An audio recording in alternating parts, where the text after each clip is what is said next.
안녕하세요. 한국최면치료연구소장 김용국입니다.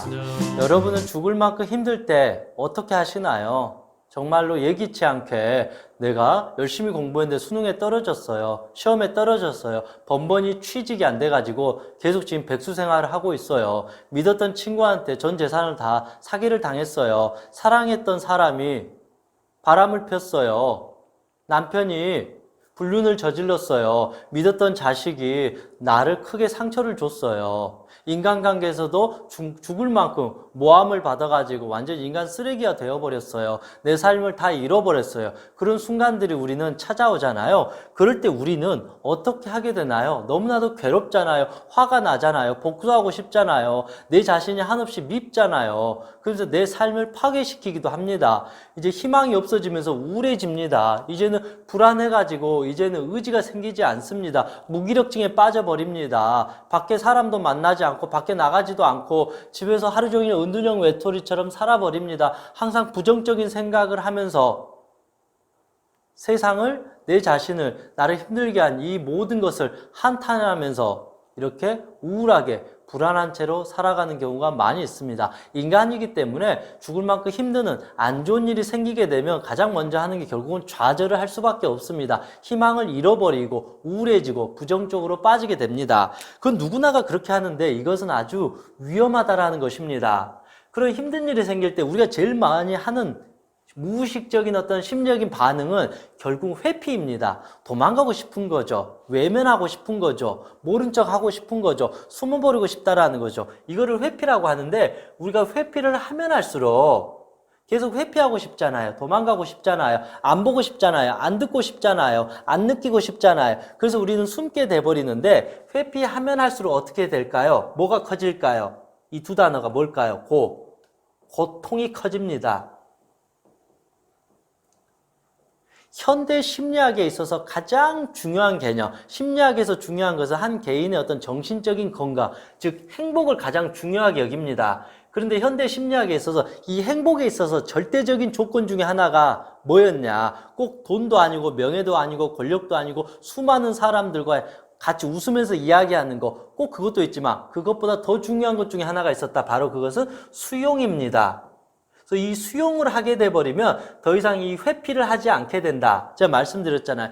회피를 하면 할수록 고통이 점점 커진다. 유일하게 이 회피를 하지 않는 것은 수용이다. 수용하게 돼버리면 더 이상의 이 고통이 커지지 않게 된다. 그런데 우리가 회피하면 할수록 고통이 커지잖아요. 이거에 대한 결과물을 우리는 후회라고 합니다.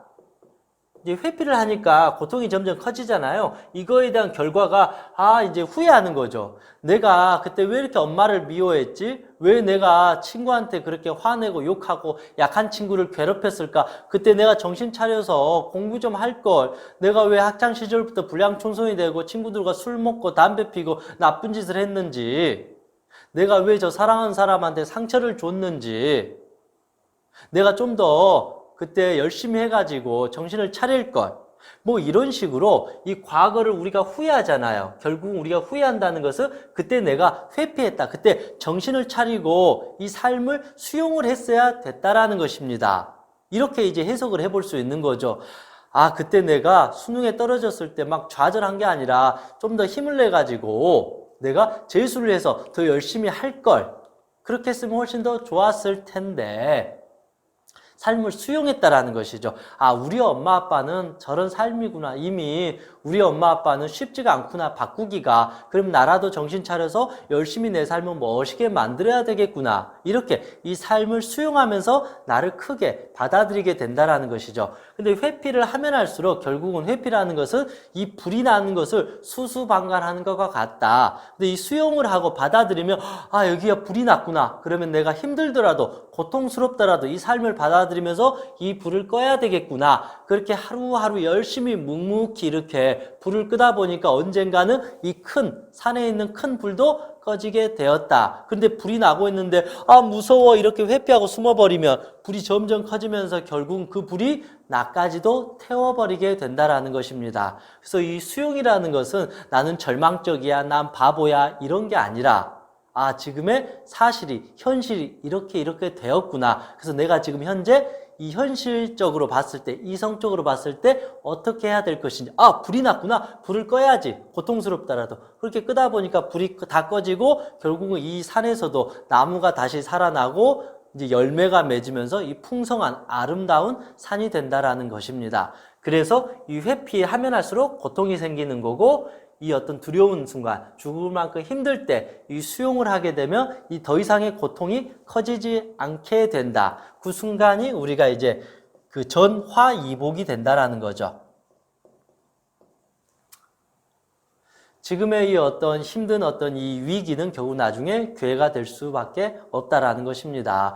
그렇다고 우리가 힘들다고 해서 죽을 만큼 힘들다고 해서 다 포기해버리고 죽어버리고 그러면 아무것도 할 수 없잖아요. 근데 TV에서 성공한 사람들, 나름대로 괜찮다는 사람들 다 나는 어릴 때부터 승승장구했어요. 다 그러지 않잖아요. 저도 죽을 만큼 힘들었는데 그 삶을 받아들였습니다. 제 현실을 받아들였습니다. 저 사실은 엄청나게 건강했는데 교통사고로 2다리를 잃었습니다. 그때부터 정말로 죽고 싶었지만 받아들였어요. 그래서 장애인 올림픽 나가서 금메달을 땄어요. 이런 식으로 자기의 삶을 감사히 여기고 범사에 감사하고 수용하고 받아들이면서 더 큰 위대한 인물이 될 수밖에 없다라는 것입니다. 지금의 이 역경은 나를 고통을 주는 것이 아니라 내가 더 멋있는 사람, 강한 사람이 되기 위한 하나의 어떤 시험대일 수도 있다라는 것입니다. 그래서 우리는 이 삶을 어떻게 수용해야 되는지 4가지를 한번 알아보도록 하겠습니다. 첫 번째, 삶 자체가 고통이다. 저는 이거를 뭐 부정적으로 표현하고 싶진 않아. 이건 나쁜 의미가 아니라 그냥 삶 자체가 고통이 맞아요.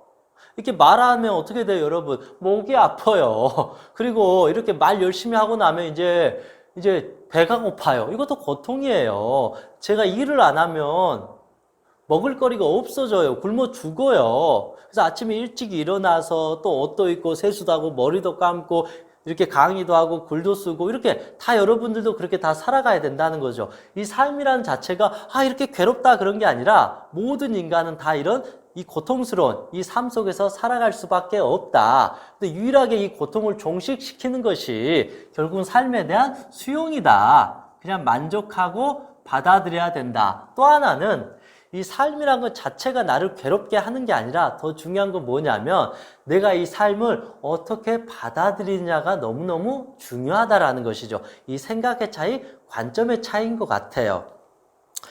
제가 항상 말씀드리지만 이런 게 있죠. 내가 오늘 그 신에게 기도를 했어요. 신이시 오늘 제가 사고 나지 않게 행복하게 살았으면 좋겠습니다. 간절히 기도하겠습니다. 이렇게 아침에 기도를 하고 내가 이제 아침에 출근을 하는데 내가 이제 횡단보도를 건넜는데 갑자기 차가 와가지고 나를 박아버린 거예요. 나는 잘못을 안 했는데 그러면 이제 그럴 수 있죠. 첫 번째 사람은 이 다리가 부러진 거예요. 교통사고 나가지고 나는 정말로 재수가 없어. 나는 짜증나. 나는 왜 이렇게 하는 일이 내 맘대로 되지 않는 거야. 정말로 귀찮아. 이제 회사도 안 갈 거야. 다 싫어. 나는 진짜로 재수가 없으니까 다 끝났어. 더 이상 열심히 살 이유가 없어. 이렇게 좌절한 사람이 있죠. 그런데 두 번째 사람은 그게 아니죠. 이걸 받아들이는 거죠. 한 다리가 부러진 거에 대해서 신이시여. 그나마 교통사고 났으면 죽을 수도 있었는데 제가 죽었으면 저의 가족, 저의 친구들 얼마나 이 사람들 힘들겠을까요? 괴로웠을까요? 슬펐을까요? 근데 다행히 다리 하나 부러진 거 잘 회복해서 다시 이렇게 살아갈 수 있는 것만 해도 참 다행입니다. 앞으로 더 조심하겠습니다. 이런 마음으로 살아가야 된다면 이 첫 번째 사람은 자기 삶에 대해서 회피하고 저항하고 싸우고 불만족스러운 마음으로 사는 거고, 두 번째 사람은 그나마 다행이다. 죽을 수도 있었는데 이 정도면 다행이다. 죽었으면 모든 걸 잃었었는데 앞으로 내가 더 조심해야 되겠다.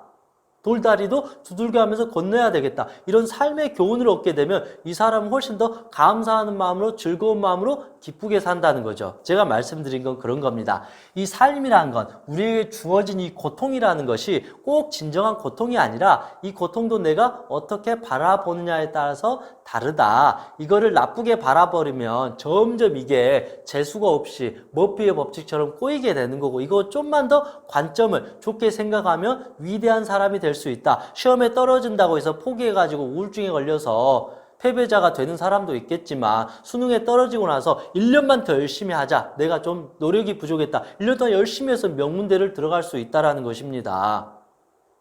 저 역시도 어찌 보면 어린 시절 불우한 가정 환경 속에서 사실은 우울증에도 걸리고 불안증에도 걸리고 삶을 포기하고 싶은 순간이 너무너무 많았지만 이런 과정을 견디고 나니까 지금은 훨씬 더 내 삶이 행복해지고 또 누군가에게 이런 행복을 전달해 줄 수 있는 사람이 또 되는 것처럼 조금만 생각을 바꾸게 되면 우리의 지금 과정, 이 역경이 오히려 우리에게 전화위 복이 되어서 돌아올 수 있다라는 것입니다. 이거를 부정적으로 생각해버리면 이 화가 점점 커지게 되는 거고 이거를 긍정적으로 수용하게 되고 받아들이게 된다면 이 화도 복이 되어서 내 삶을 풍요롭게 행복하게 만들어줄 수 있습니다. 그래서 삶 자체를 받아들이고 수용하자. 그리고 이왕이면 이 삶이 나를 죽이는 게 아니고 고통스러운 게 아니라 결국 내가 이거를 어떻게 받아들이고 해석하느냐에 따라서 우리의 삶은 어둠이 될 수도 있고 빛이 될 수도 있습니다. 두 번째, 현실이 나를 죽이지 않는다. 냉정하게 따지고 보면 현실이 나를 어느 순간 죽이지는 않아요. 죽일 만큼 이 현실 속에서 힘들 뿐인 거죠. 우리나라에서 배가 고파가지고 굶어 죽는 사람 거의 없다고 봐도 무방해요. 아프리카에서나 먹을 게 없어서 죽는 거지. 우리나라에서는 최소한 먹고 사는 데는 지장이 없어요. 밥은 먹을 수 있어요. 물론 남들보다 부족하니까 죽을 만큼 힘들고 화가 나고 속상하다라는 것이죠. 제가 드리고 싶은 말씀은 현실은 결코 나를 죽이지 못한다. 어떠한 현실도 나를 죽이지 못한다. 유일하게 나를 죽일 수 있는 존재는 바로 내 자신일 뿐이라는 거죠. 내가 내 자신한테 칼끝을 겨누지만 않으면 우리는 계속 살아갈 수 있다. 이 말을 저는 희망이라고 생각해요. 현실이 나를 죽이지 않는다는 거.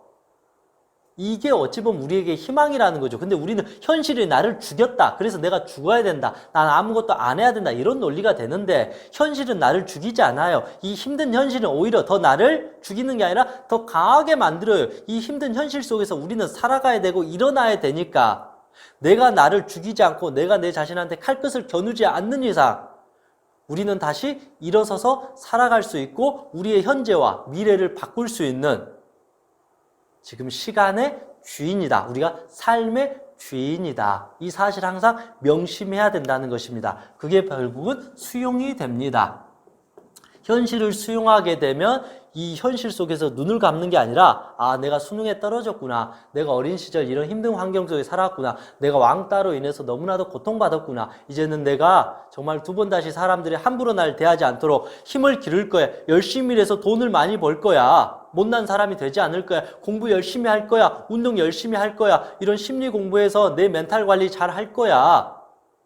나도 이제는 더 멋있는 사람이 될 거야. 이런 식으로 자기 스스로를 더 멋있게 만들 수 있다라는 것입니다. 생각의 차이이다. 또 하나 예를 든다면 사랑했던 남자친구와 여자친구가 바람을 폈어요. 이것 때문에 이 현실 때문에 죽고 싶은 마음이 들잖아요. 근데 달리 생각하면 어떻게 돼요? 이 현실이 나를 죽이는 게 아니라 이게 더 복이 될 수 있다. 내가 사람을 잘못 믿었구나. 다행이다. 저 사람하고 평생 결혼해서 평생 믿었다가는 더 큰일 날 뻔했는데 저 사람이 알아서 바람 펴줘서 차라리 기분 좋게 보내줄 수 있어서 다행이다. 이제 내가 사람 보는 눈을 길러야 되겠구나. 내가 좀 더 너무 그때 사랑에 고파서 너무 의지하고 집착해서 저 사람이 저런 사람인지 미처 보지 못했구나. 그래서 오히려 더 내 자신이 성숙되고 마음이 강해질 수 있는 그런 그 전화위복이 될 수 있다. 그래서 현실이 나를 결코 죽이지 않는다. 세 번째, 현실과 싸우거나 외면하거나 왜곡하거나 억압하지 마라. 현실이라는 것은 말 그대로 사실이에요.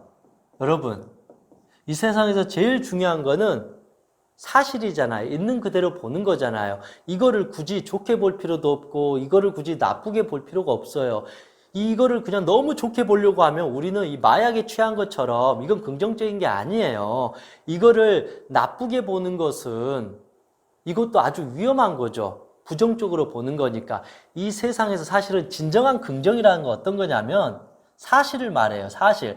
있는 그대로의 사실을 받아들이는 것이 긍정이에요. 내가 수능에 떨어졌으면 수능에 떨어졌구나. 내가 공부를 못해가지고 공부가 좀 부족해서 그랬구나. 더 열심히 공부를 하면 되겠다. 이게 사실이고 이게 현실이고 이게 수용이고 이거를 긍정적인 생각이라고 하는 거죠.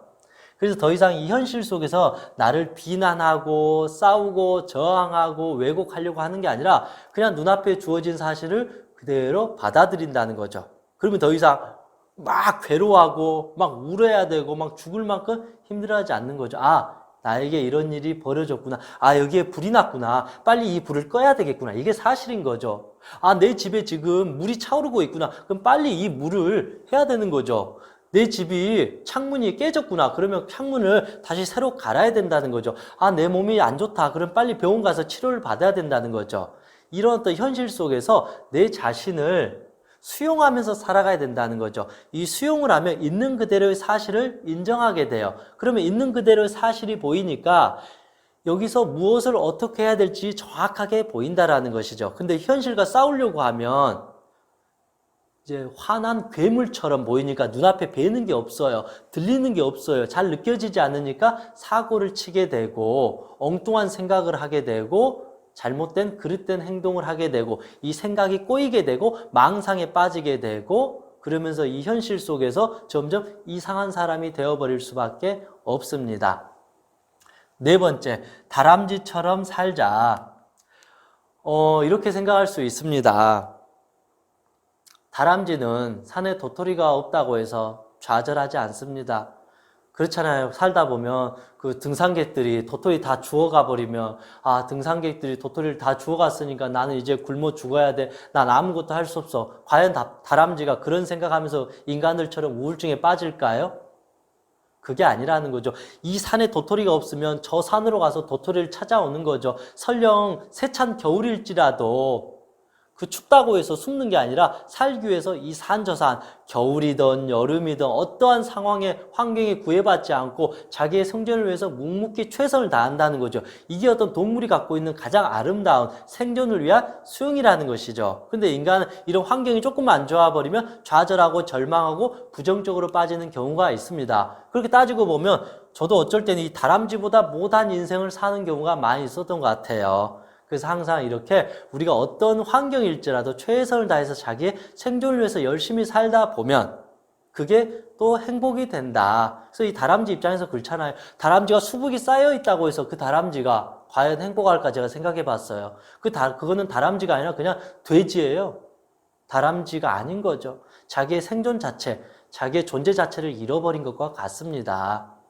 그래서 우리의 행복이라는 것도 꼭 뭐가 많이 있고 대단하다고 해서 행복해지는 것도 아니고 또 뭐가 없다고 해서 이게 불행해지는 것도 아닌 것 같습니다. 그리고 또 하나는 너무 행복해지려고 집착하면 안 될 것 같아요. 제가 행복 최면사라고 해서 우리 무조건 행복해져야 됩니다. 이게 아닌 것 같아요. 그냥 삶 속에서 받아들이면서 소소한 것에 대해서 감사하는 마음을 느끼다 보면 그게 행복이라는 것이지 마치 막 약에 취한 것처럼 저는 행복해요. 24시간 즐거워요. 저는 살아있는 것 자체가 기쁨이에요. 저는 이거는 행복이 아니라 미친 것 같아요. 이거는 그냥 마약에 취한 모습인 것 같아요. 그래서 우리가 너무 행복해지려고 남들 쫓아가면서 막 명품 뭐 얻으려고 하고 남들처럼 대단한 사람이 되려고 행복해지려고 취하는 것도 조심해야 된다. 그건 행복이 아니라 그냥 행복을 갈망하는 집착이고 망상이기 때문에 이것도 불행으로 가게 된다. 그리고 너무 또 힘든 현실을 너무 이렇게 부정적으로 나쁘게 보는 것도 조심해야 됩니다. 그냥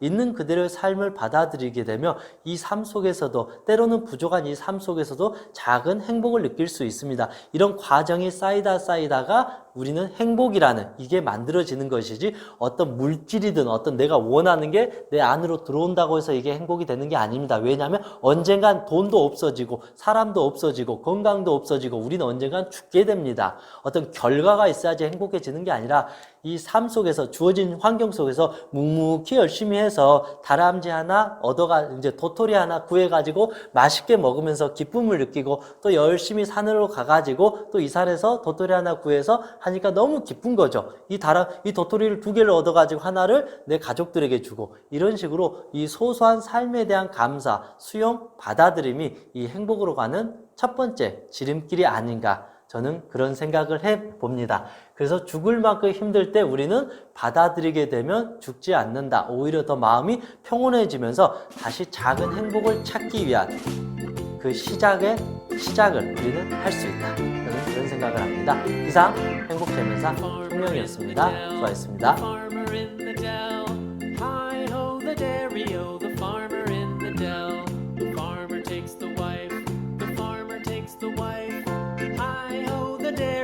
The